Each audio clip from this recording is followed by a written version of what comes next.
ওং নমো নারায়ণ।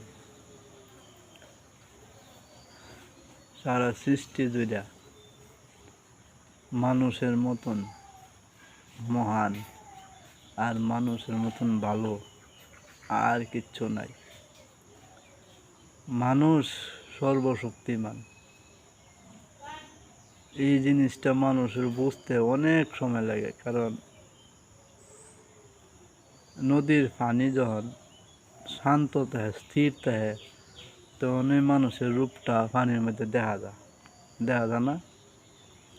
আর নদীর পানিটা যখন গুলাইন থাকে, তখন কিন্তু এই নদীর জলের মধ্যে মানুষের চেহারাটা দেখা যায় না।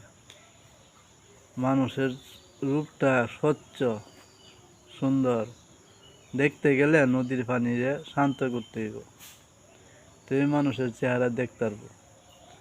আর গুলাইন পানির মধ্যে মানুষের চেহারা দেখতে তো না। তদ্রূপ একটা মানুষ পৃথিবীতে আওয়ার পরে শিশুকালে সে শান্ত হইতে হয়, তার মধ্যে যখন জৈবনে কামনা বাসনা লোভ অহংকার সব কিছু তার মধ্যে বৃদ্ধি পা জৈবন কত বছর আই মানুষের দাড়ি যখন আস্তে আস্তে উঠে, তখনই তার জৈবন আই। আর দাড়ি উঠলেই আর মানুষের শরীরে কিছু উঠে না, আর দাড়ি উঠেই শেষ। দাড়ি প্রকৃতভাবে উঠার পরে মানুষের বয়স 26-27 বছর। এই বয়সেই আগে মানুষের বিবাহ করছে, 26-27 বছরে বিবাহ করছে। কি কারণ 26-27 বছর হলে দাড়ি ভালো করে উঠে মানুষের পূর্ণ একটু অর্ধেক জ্ঞানের প্রতি মানুষের আবির্ভূত। তখন আর অর্ধেক জ্ঞান পাওয়ার লাগে কী করে? বিবাহ করে একটা নারীরে আনে।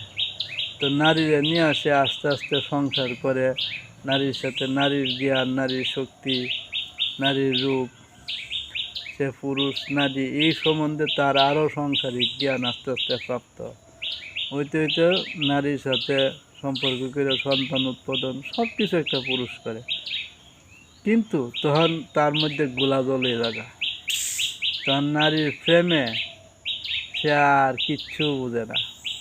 নারীর লেগে সারাদিন কাম করে, টেয়া কামা করে, জীবতেরা ফালে। তখন আস্তে আস্তে যখন 8-10 বছর নারীর সাথে সম্পর্ক করা হয়ে জায়গা, সন্তান দিয়ে জায়গা বড় জায়গা, তখন তার বয়সটা যখন 32-40 এর ভিতরে যা, তখন আস্তে আস্তে তার মধ্যে জ্ঞান শক্তির উদয়।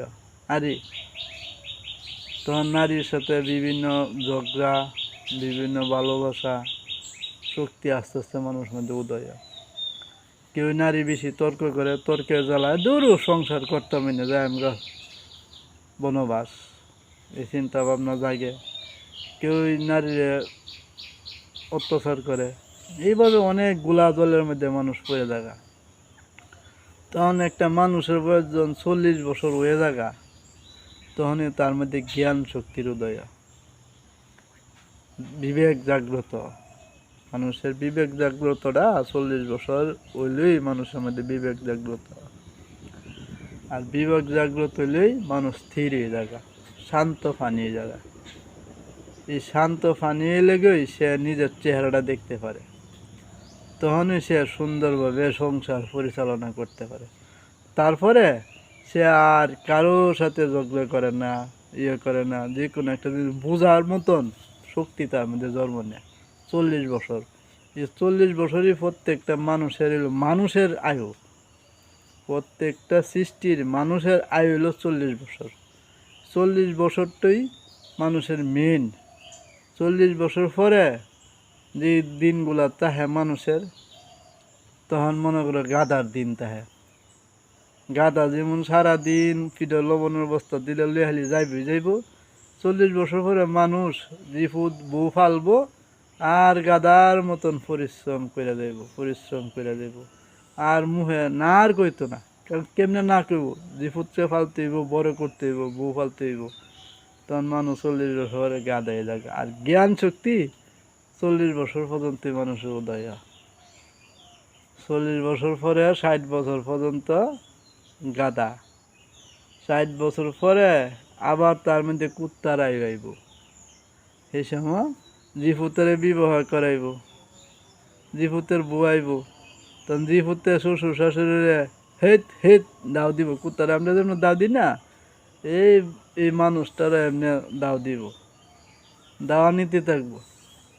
আবার 60 বছর থেকে 80 বছর গেলে তার মধ্যে মনে করে কাঠটারাই হইব। তখন সে জিমাইব, আস্তে আস্তে জিমাইতে জিমাইতে যাইব, জিমায় জিমায় চলব। তখন মনে করে নাতি নাত্তরে পুতে একটু শরীরে অসুস্থ থাকবো, জিমাইব। তখন হেই কিরি রে মরে না কেরে, ওটা মরে না কেরে, কবে মরবো এই চিন্তা ভাবনা করব। আবার যখন 80-100 বছর তখন ফেসারাই হইব, ফেসারাই হইব। তখন এমন মাথা তলে দিয়া বয়ে থাকবো, কারণ আর এই মানুষের কিছু দাম নেই। তখন ফুতের বয়ানতে ফুতে সবাই কইব এটা যে কোন যেদিন মরবো ওই দিনই শান্তি হইব, এটা যন্ত্রণার ভাল লাগে না। হায় রে মানুষের জিন্দিগি, এই জিনিসটাই মানুষও বোঝে না। এর লাগে প্রত্যেকটা মানুষেরই 40 বছর আগেই ভগবান কোক, ঈশ্বর কোক, আল্লাহ কোক, গড কোক, যারই ভালো লাগে তারই উপাসনা কইরা তার সত্য সে জানার দরকার। সে গুলান ফানির থেকে সে শান্ত ফানির চেহারাটা, নিজের চেহারাটা নিজের দেখার দরকার। এটাই সারা সৃষ্টির, এই কথাগুলা নিয়েই সারা সৃষ্টির ধর্ম তৈরি হয়েছে। ধর্ম কি? নিজে মানুষ হওয়া, অমানুষ থেকে নিজে মানুষ হয়ে জীবনযাপন করা, এটার নামই ধর্ম।